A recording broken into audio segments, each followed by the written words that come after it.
Hello and welcome to Rebounding Faith. I'm Gina Ferrari. I'm Kristen Corona. And I'm Catherine Baer. When walking in faith seems impossible and you can't see the purpose in your pain, we are here to help you find hope in the struggle. Welcome to Rebounding Faith. We are thrilled to be back this week with you guys, and we are going to be talking about a topic today that Kristen actually has stepped in to conduct and write for us. I'm thrilled for that today. But before we jump into that, I want to just encourage all of our listeners to be sure and check out reboundingfaith.com. We have a special offer for you guys to be able to receive the 7 promises of God. So be sure to go check that out. And you can also learn more about us and see some special things that we are listing there. So, okay, Kristen, I'm excited to hear what you have planned for us today. Wow. I am super pumped that you guys trusted me enough to do this outline. And I feel like I got called up to varsity or something, It's your turn in the hot seat. It's really nice to show up and put some thoughts down relative to your guys' outlines. And I even thought a couple weeks ago when we did comparison, and Gina, you were talking about how you were feeling nervous and comparing yourself to Catherine. And I just kind of sat there and giggled. I should have known that something was coming my way. Your turn. Well, girl. you guys might regret asking me to come up with this outline, because I will tell you, I talked to quite a few women in my network about what they would want to hear from us in this podcast. And the topics around guilt and shame kept coming up. Ooh. And I know that's not a lovely topic, but it seemed very relevant for our listeners. So I thought we could spend some time talking about that today.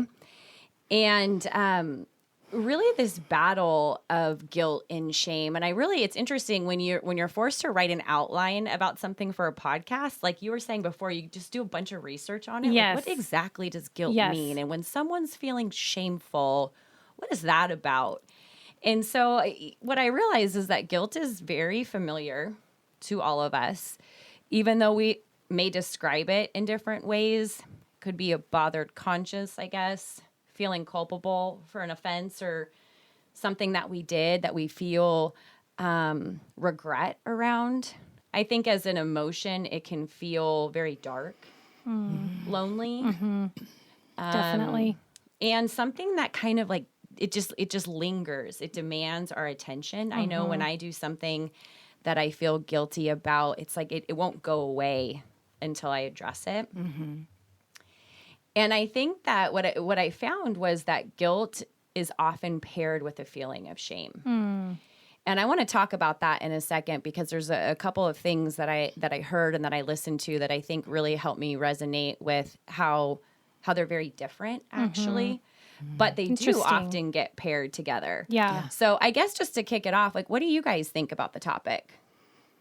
Yeah, I think the guilt part, for me, it feels more like when I get convicted about something, when I know something isn't quite right, that I didn't do the right thing or say the right thing or behaved in a way that I kind of regret and feel convicted and feel like I need to get right with God over it. That's, to me, sort of guilt.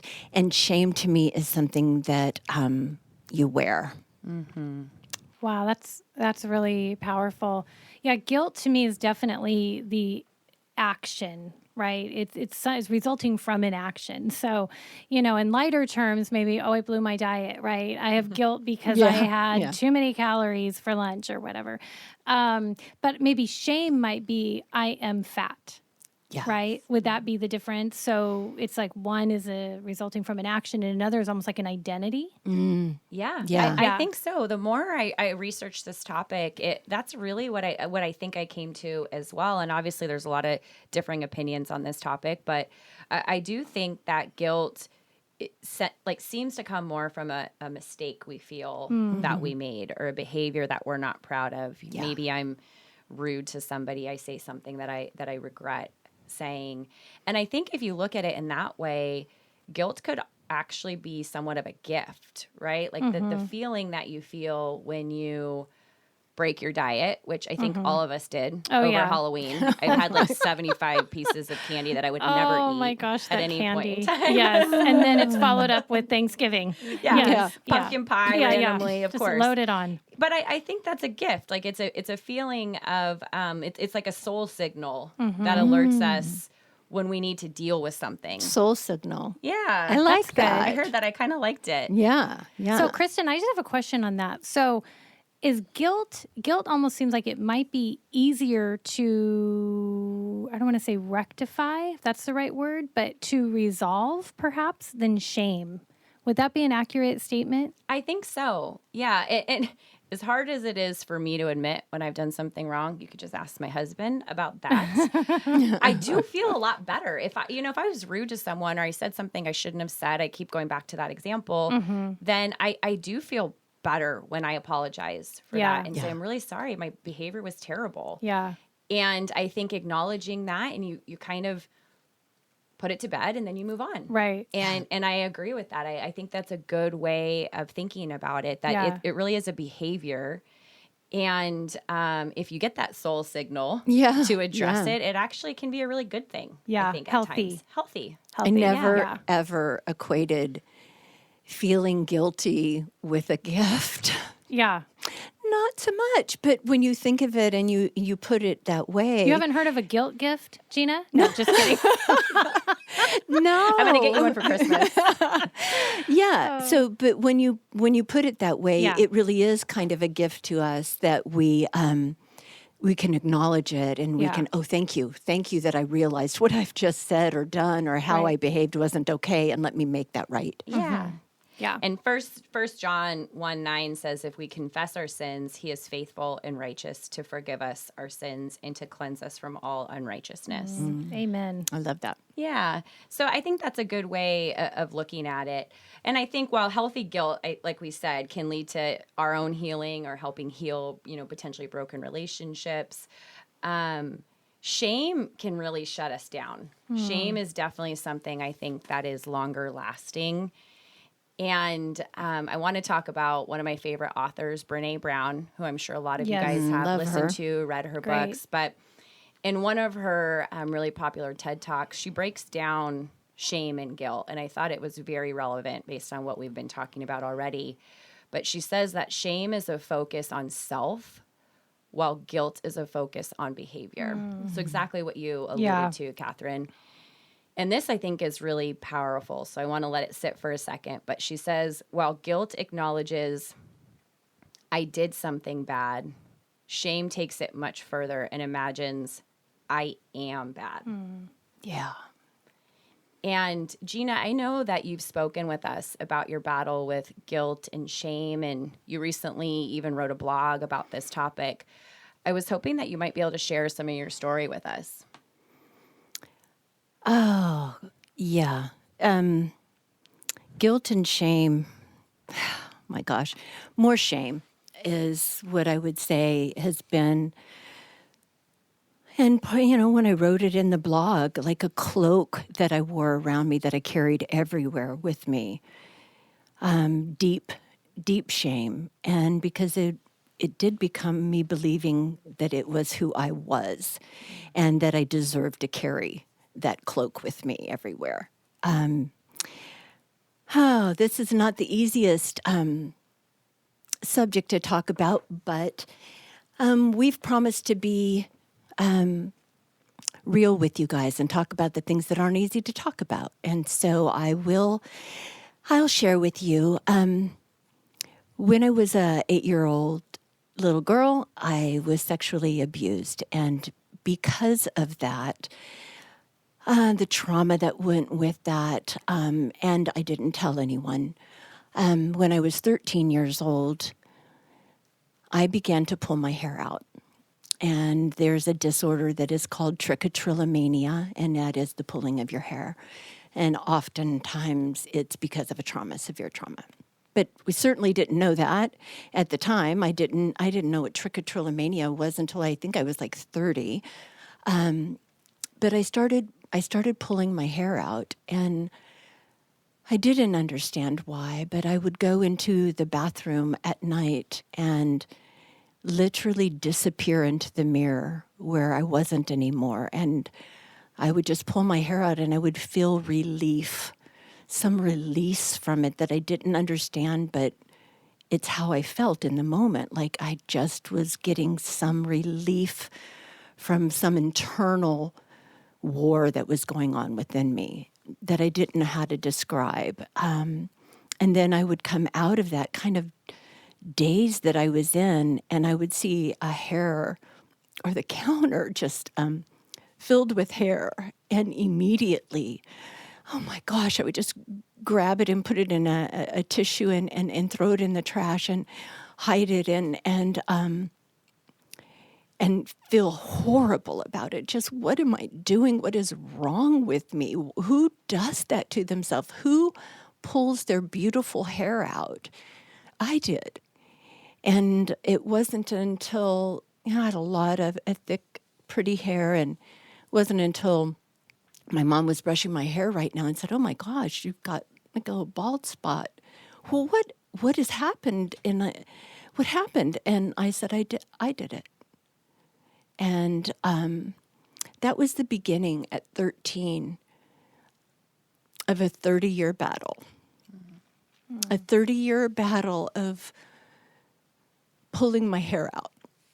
And let me tell you the amount of shame that comes with that when you hurt yourself willingly, not understanding why you're doing it, but being so compelled to do it, and getting relief from it. It's a tough one. And I did so much damage to my follicles that by the age of 20, I couldn't wear a ponytail or a hairstyle that was going to cover it up. And so I had to start wearing wigs at 20, and that's young. And that was a long time ago.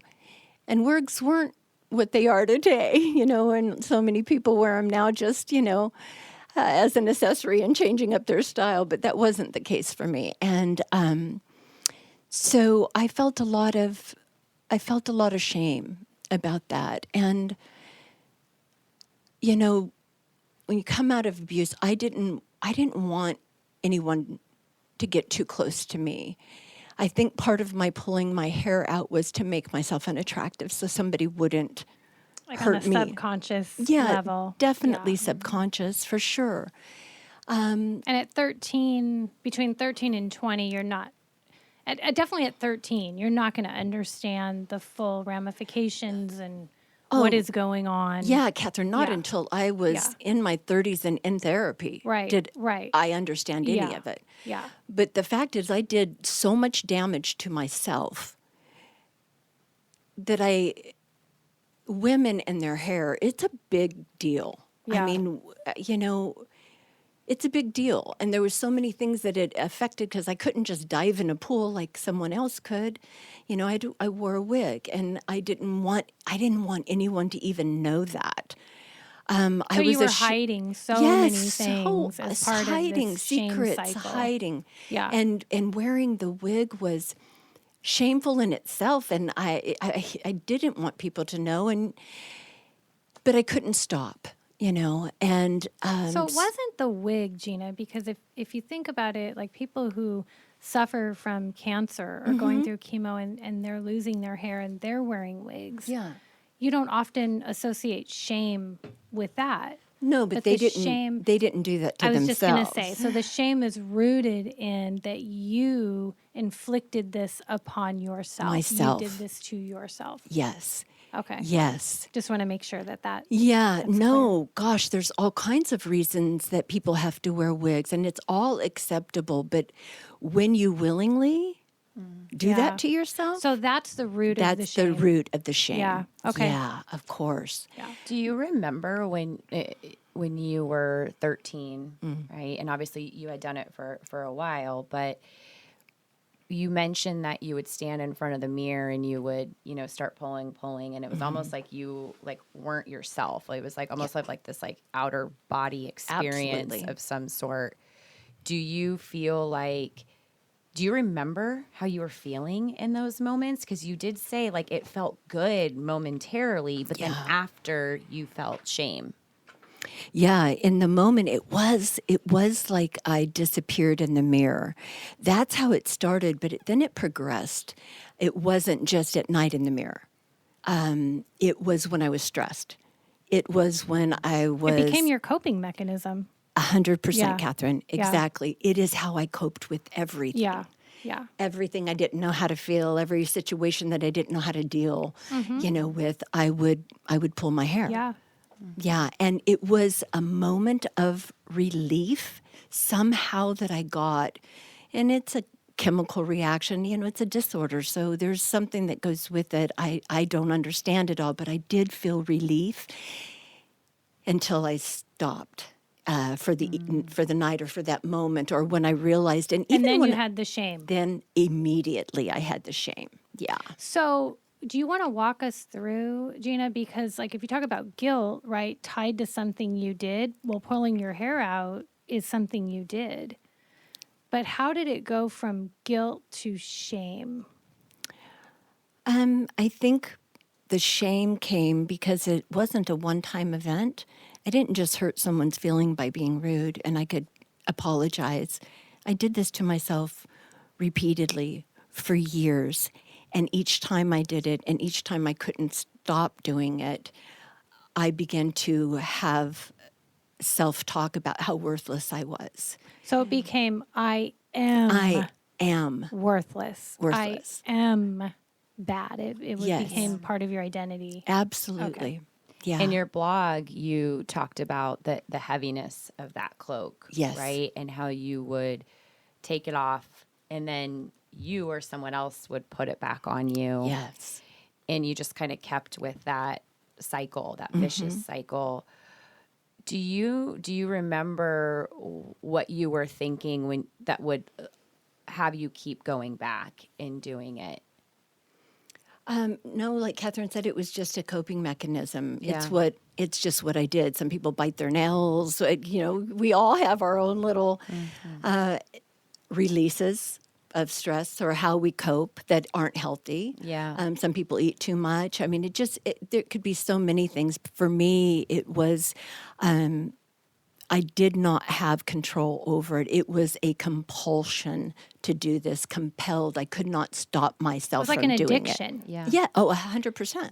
Yeah. So you had to have that, I don't want to say a high, but like a Yeah. relief. Yeah. Right. And so it would drive you to do that. Okay. Yeah. Yeah. Yeah, and the thing about that is, like you were saying, there was that, but you guys, my life has just been riddled with shame, and we'll talk more about that, on not other times, but more of my story. But a lot of decisions that I made, look, me pulling my hair, I didn't start that on my own. Yeah. It was because of what was done to me as Right. a child, Right. that self-hatred inside, the war that went on inside. And when I made decisions in life that affected other people, just made my little cloak of shame a little heavier, little heavier, little heavier, till I wore it as, like I said in the blog, like the coat of many colors that Joseph wore, but mine was a cloak of many ugly names that had been put on me, that I spoke to myself, that had been spoken to me. It was heavy. And I would take it off at times and I would lay it down, like you were saying, Kristen. And then someone would pick it up and put it on me, or I would just pick it back up because I was more comfortable in the shame and I didn't know how to fully let it go. And it wasn't until I came to the point with a lot of work and a lot of therapy and a lot of healing from God, just taking my mess and turning it into a message and a mosaic, that I started to realize that I was truly worthy. I was a daughter of the creator of the universe. I wasn't shame. I didn't have to wear that anymore.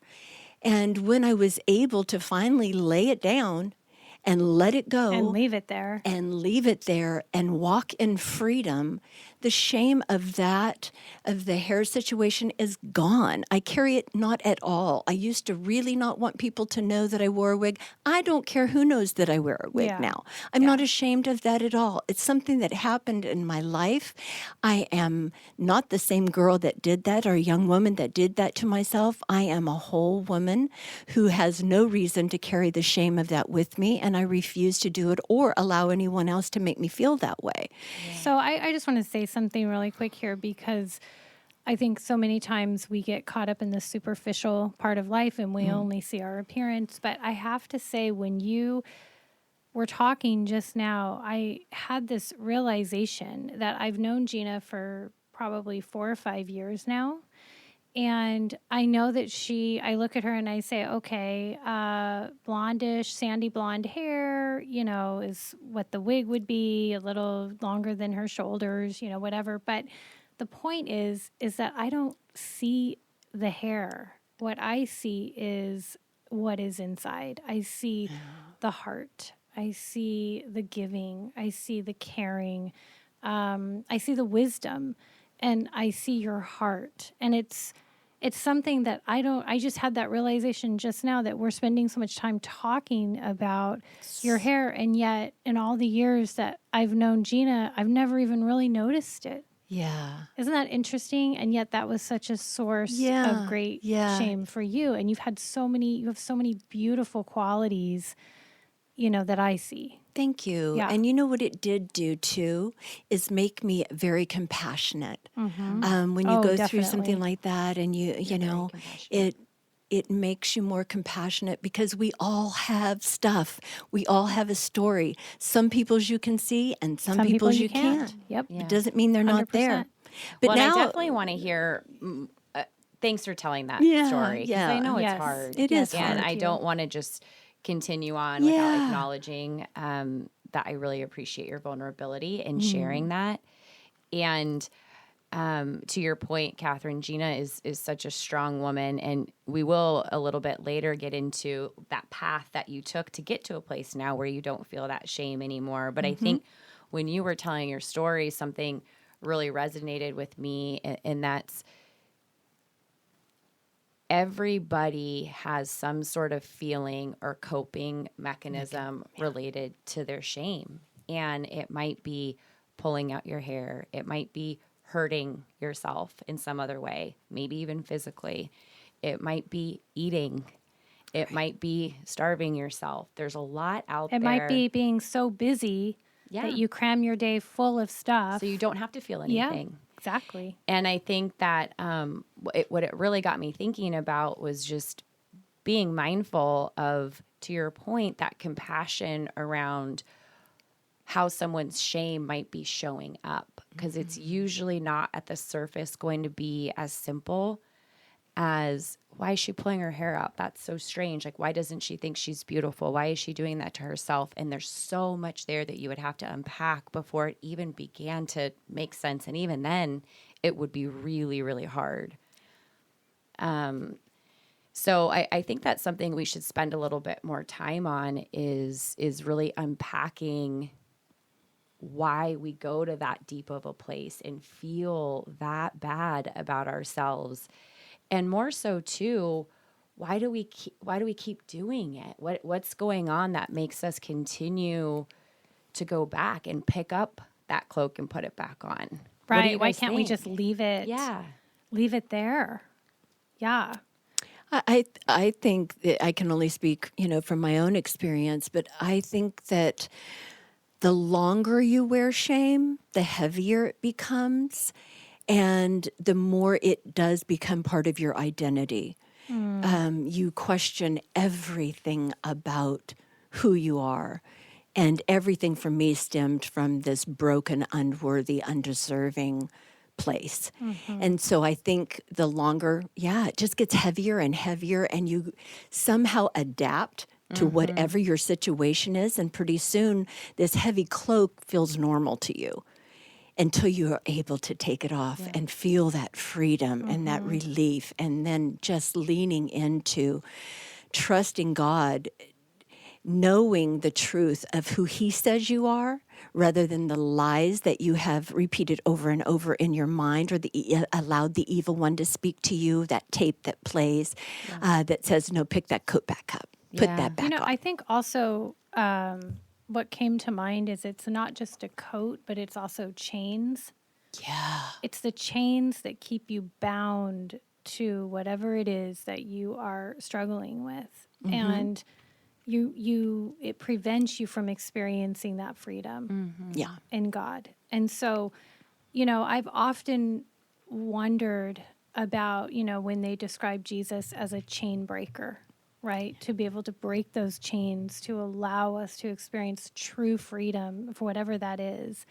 And I think shame is so powerful that it's really Jesus who does that, who breaks those chains and allows us to really embrace freedom. Yeah. And live I in love it. that. Yeah. Yeah, And I and to think know too- peace, right?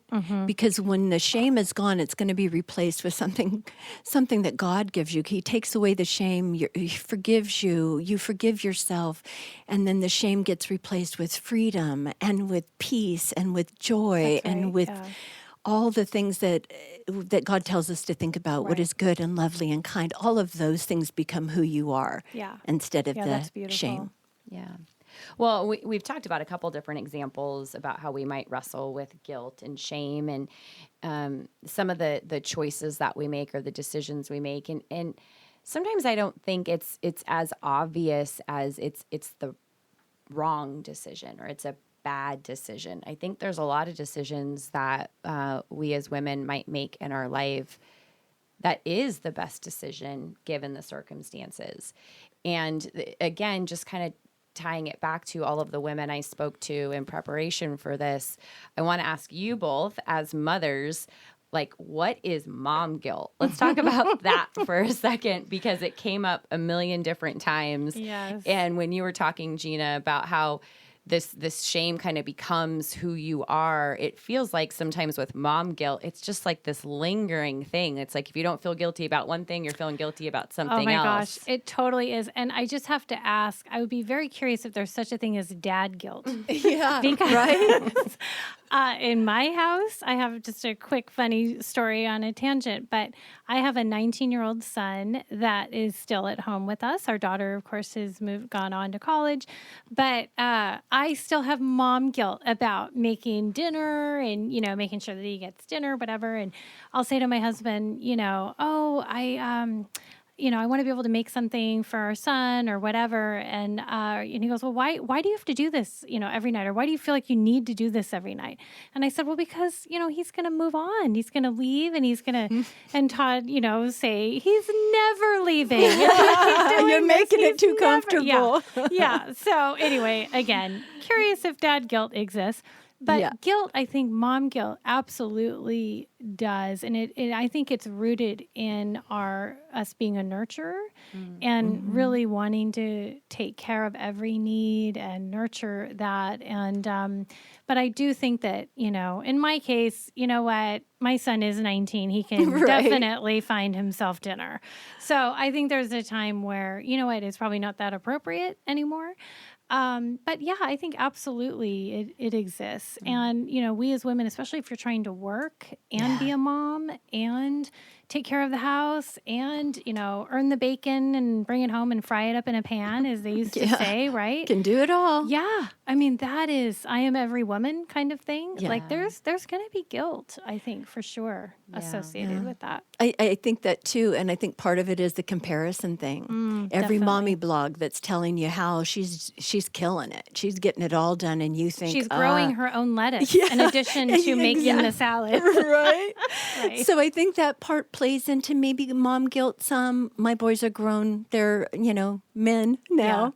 Yeah. But yeah, and I had to work. I was a single mom, and so I had to work full time, and I worked 2 jobs sometimes. And I'm so blessed that my family really stepped in there and helped me out so much with raising my youngest son. And so I didn't feel shame.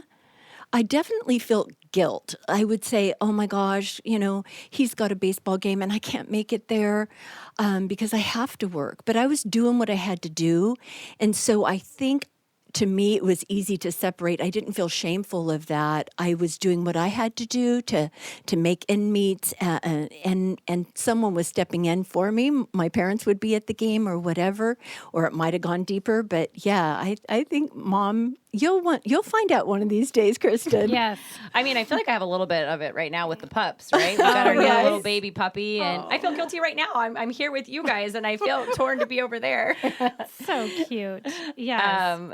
Well, I appreciate you guys sharing some of that too, because again, I have so many friends who are mothers, and the mom guilt seems to be very real and it very heavy, right? I have some friends who have kids and they stay at home and they feel guilty about that. They feel guilty that they're not doing what they want for their career because they're staying at home. And then I have other friends who work and who feel guilty because they're not staying at home. And it's been, one of the things I think has been kind of interesting to see even on social media is I do feel for a long time it was like the mom who could do everything, right? And that's not very relatable.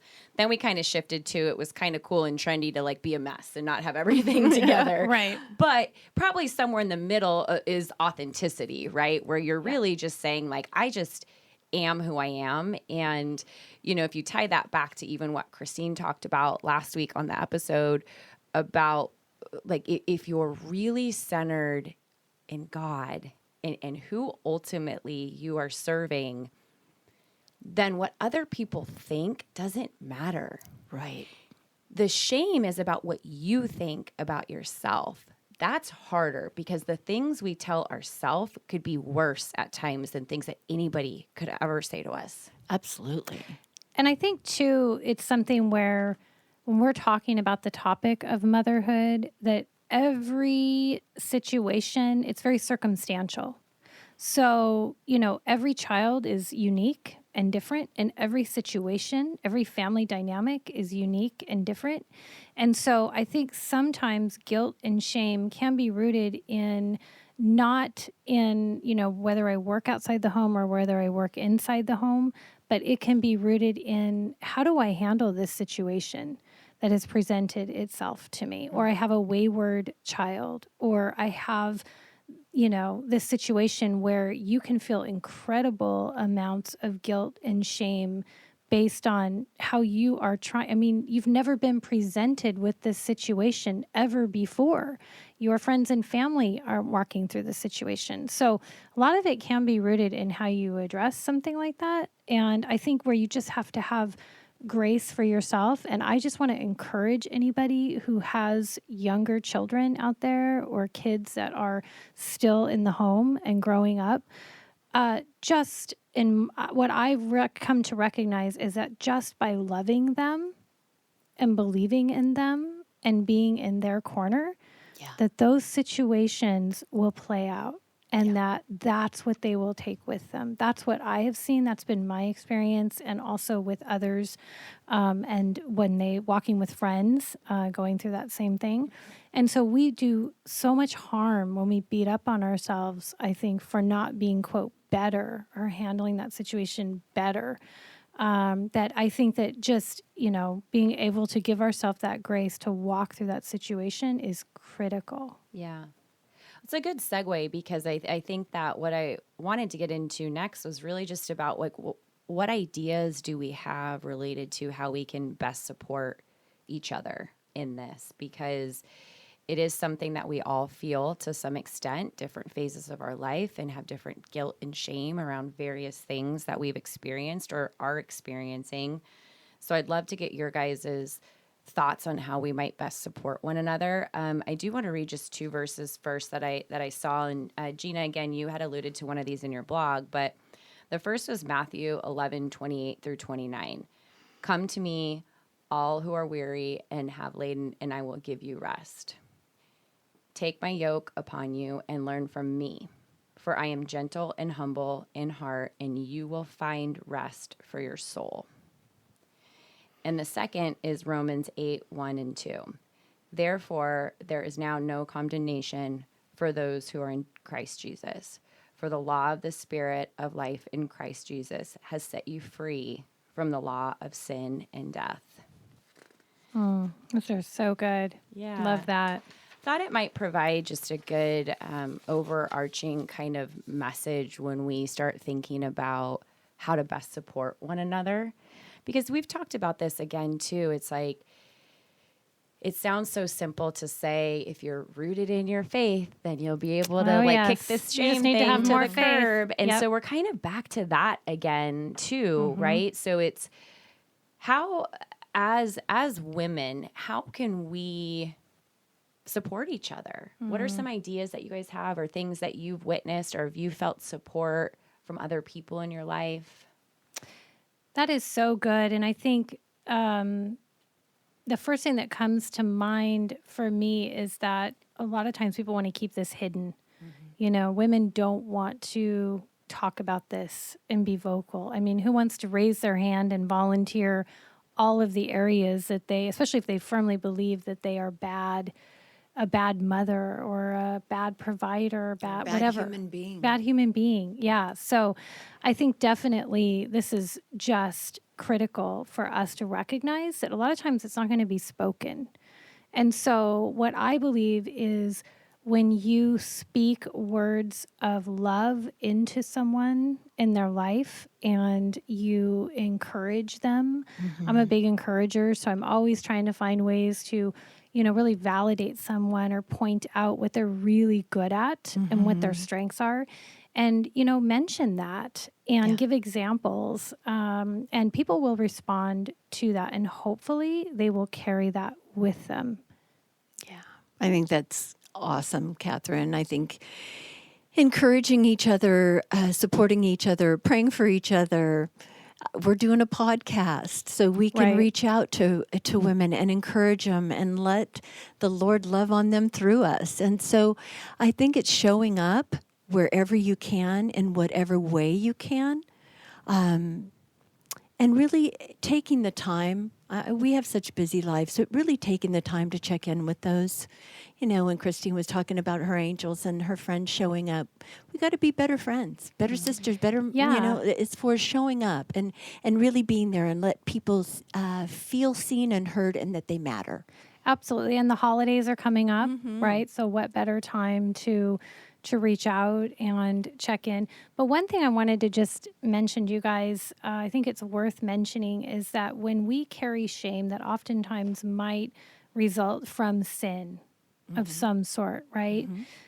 When I learned the definition of sin, it was like life-changing to me.